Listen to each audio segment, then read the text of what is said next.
Mga master, sa paglabas po ng DO20 Series of 2024, ang guidelines on the recruitment, selection, and appointment to higher teaching positions para sa Teacher 2 hanggang sa Teacher 7 and up to Master Teacher 5. No, sa effectivity po ng DepEd order na ito ay binigyang linaw na mananatili yun pong guidelines para po sa Teacher 1 position yung nakapaloob sa DepEd Order number 7 Series of 2023.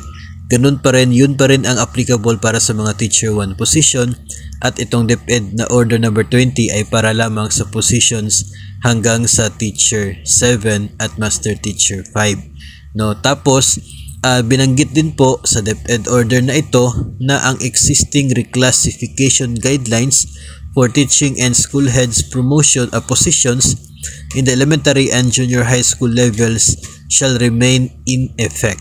So, yung mga reclassification po of items ay patuloy pa rin na epektibo kahit po na meron na tayong DO20 Series of 2024. So, pwede pa rin na dumaan sa reclassification of items ito po mga teachers at mga school heads. So, applicable pa rin po yun kahit wala pong item na bakante na a-applyan for promotion. So, sa pamamagitan po ng reclassification of item, yung sa pamamagitan po ng ERF, yun po ay allowed pa rin, ganun pa rin po yung guidelines, ganun pa rin po, walang magbabago.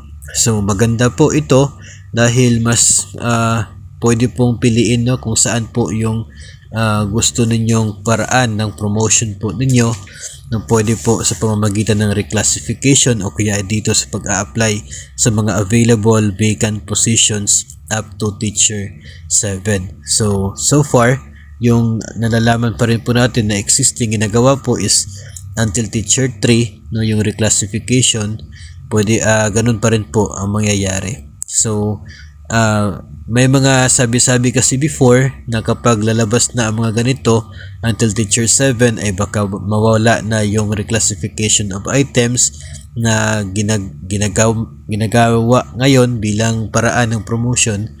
So dito po sa DO20 Series of 2024 ay binigyang linaw na magpapatuloy pa rin naman yung reclassification guidelines. Effective pa rin po siya. Hindi po nagbago, hindi po pinawalang bisa sa pamamagitan ng DO20. So, I hope na malinaw po yun para sa atin, especially po sa mga Teacher 1 pa ngayon na may ongoing po na mga masteral na classes. Ito ay magandang balita po sa inyo dahil pwede pa rin naman po kayong ma-reclass yung inyo pong item para hopefully ay magiging Teacher 3 po kayo.